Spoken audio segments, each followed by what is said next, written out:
ನಮಸ್ತೆ ಗೆಳೆಯರೆ, ಪ್ರಶ್ನೆ ಪತ್ರಿಕೆಗಳ ಸರಮಾಲಿಕೆಗೆ ಸ್ವಾಗತ. ಮೊದಲನೇ ಪ್ರಶ್ನೆ ಹೀಗಿದೆ: ಸರ್ ಎಂ ವಿಶ್ವೇಶ್ವರಯ್ಯ ಇವರು ಯಾರ ಕೆಳಗೆ ಮೈಸೂರಿನ ದಿವಾನರಾಗಿದ್ದರು? ಅಂದರೆ ಸರ್ ಎಂ ವಿಶ್ವೇಶ್ವರಯ್ಯ ಇವರು ಯಾವ ಒಡೆಯರ ಕಾಲದಲ್ಲಿ ಅವರು ದಿವಾನರಾಗಿ ಕೆಲಸವನ್ನು ನಿರ್ವಹಿಸ್ತಾ ಇದ್ದರು ಅಂತ ಪ್ರಶ್ನೆಯನ್ನು ಕೇಳಿದರೆ, ಇದು ಸಬ್ ಇನ್ಸ್ಪೆಕ್ಟರ್ ಪ್ರಶ್ನೆ ಪತ್ರಿಕೆಯಲ್ಲಿ ಕೇಳಿರ್ತಕ್ಕಂಥ ಒಂದು ಇಂಪಾರ್ಟೆಂಟ್ ಪ್ರಶ್ನೆ. ಆಪ್ಷನ್ಸ್ ನೋಡಿ: ಜಯಚಾಮರಾಜ ಒಡೆಯರು, ನಾಲ್ವಡಿ ಕೃಷ್ಣರಾಜ ಒಡೆಯರು, ಶ್ರೀಕಂಠದತ್ತ ನರಸಿಂಹರಾಜ ಒಡೆಯರು, ಕಂಠೀರವ ನರಸಿಂಹರಾಜ ಒಡೆಯರು ಅಂತ ಕೊಟ್ಟಿದ್ದಾರೆ. ಗೆಳೆಯರೆ, ಇದಕ್ಕೆ ಸರಿಯಾದ ಉತ್ತರ ನಾಲ್ವಡಿ ಕೃಷ್ಣರಾಜ ಒಡೆಯರು.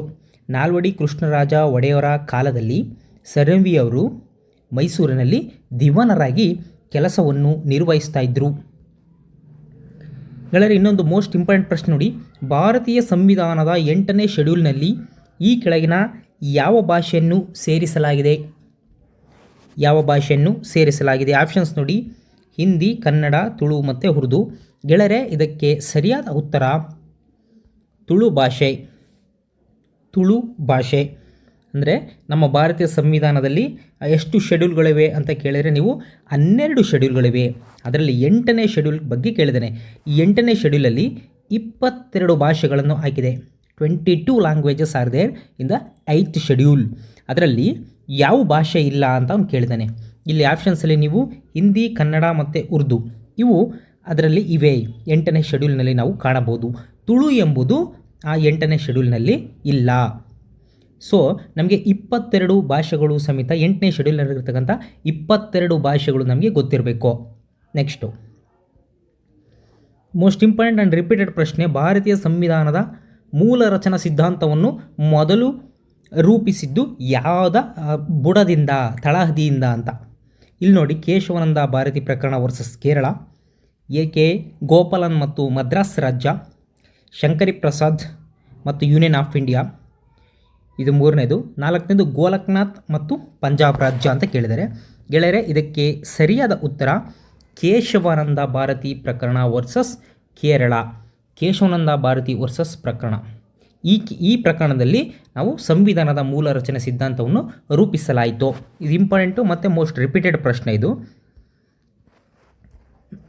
ಇಲ್ಲಿ ನೋಡಿ: ರಕ್ಷಣಾ ಸಂಶೋಧನೆ ಮತ್ತು ಅಭಿವೃದ್ಧಿ ಸಂಘಟನೆ, defence research and development organisation, DRDO, ಇದು ಯಾವ ವರ್ಷದಲ್ಲಿ ಸ್ಥಾಪಿಸಲಾಯಿತು? DRDOವನ್ನು ಸ್ಥಾಪಿಸಲಾಯಿತು ಯಾವ ವರ್ಷದಲ್ಲಿ? ಸರಿಯಾದ ಉತ್ತರ 1958. DRDO ಎಕ್ಸ್ಪ್ಯಾಂಡ್ DRDO ಅಂತ ಕೇಳ್ತಾನೆ. Defence research and development organisation ಅಂತ. ಅದು ಸ್ಥಾಪನೆ ಯಾವಾಗಾಯಿತು ಅಂತ ಕೇಳಿದರೆ 1958. ಅಥವಾ DRDOದ ಕೇಂದ್ರ ಕಚೇರಿ ಎಲ್ಲಿದೆ ಅಂತ ಕೇಳಿದರೆ ನವದೆಹಲಿ ಅಂತ ನಾವು ಹೇಳಬೇಕು. ಕೇಂದ್ರ ಕಚೇರಿ ಎಲ್ಲಿದೆ? Navadehali. DRDO expansion defence research and development organisation ಸ್ಥಾಪನೆಯಾಗಿದ್ದು 1958ರಲ್ಲಿ. ಅದರ ಕೇಂದ್ರ ಕಚೇರಿ ನವದೆಹಲಿ. ನೆಕ್ಸ್ಟು: ಗಾಳಿಯ ವೇಗ ಮತ್ತು ದಿಕ್ಕನ್ನು ಯಾವುದರಿಂದ ಅಳೆಯಲಾಗುತ್ತದೆ? ಗಾಳಿಯ ವೇಗ ಮತ್ತು ದಿಕ್ಕನ್ನು ಯಾವುದರಿಂದ ಅಳೆಯಲಾಗುತ್ತದೆ? ನೋಡಿ, ಆಪ್ಷನ್ಸ್ಗಳು ಥರ್ಮೋಮೀಟರ್, ಅನಿಮೋಮೀಟರ್, ಬಾರೋಮೀಟರ್ ಮತ್ತು ಹೈಗ್ರೋಮೀಟರ್ ಅಂತ ಕೊಟ್ಟಿದ್ದಾನೆ. ಗೆಳೆಯರೆ, ಇದಕ್ಕೆ ಸರಿಯಾದ ಉತ್ತರ ಎನಿಮೋಮೀಟರ್. ಗಾಳಿಯ ವೇಗ ಮತ್ತು ದಿಕ್ಕನ್ನು ಯಾವುದರಿಂದ ಅಳೆಯಲಾಗುತ್ತದೆ? ಅನಿಮೋಮೀಟರ್. ನೆಕ್ಸ್ಟ್ ಗೆಳೆಯರೆ, ಇನ್ನೊಂದು ಮೋಸ್ಟ್ ಇಂಪಾರ್ಟೆಂಟ್ ನಿಮಗೋಸ್ಕರ ಈ ಪ್ರಶ್ನೆ ಗಮನಿಸಿ. ಪರಿಸರ ಸ್ನೇಹಿ ಎಂದು ಜನಪ್ರಿಯವಾಗಿ ಪರಿಗಣಿಸಲಾದ 3 ಆರ್ಗಳನ್ನು ಏನನ್ನು ಸೂಚಿಸುತ್ತವೆ? ಪರಿಸರ ಸ್ನೇಹಿ ಎಂದು ಜನಪ್ರಿಯವಾದ 3R. ಈ 3R ಏನನ್ನು ಸೂಚಿಸುತ್ತದೆ? 3R ಅಂತೀವಲ್ಲ, ಹಿಂಗಂದರೆ ಏನು? ಗೆಳೆಯರೆ, ಇದಕ್ಕೆ ಸರಿಯಾದ ಉತ್ತರವನ್ನು ಕಾಮೆಂಟ್ ಬಾಕ್ಸಲ್ಲಿ ಕಾಮೆಂಟ್ ಮಾಡಿ. ಹಾಗೂ ಇದಕ್ಕೆ ಸರಿಯಾದ ಉತ್ತರವನ್ನು ನಾನು ಮುಂದಿನ ವಿಡಿಯೋದಲ್ಲಿ ನೀಡುತ್ತೇನೆ. ಧನ್ಯವಾದಗಳು.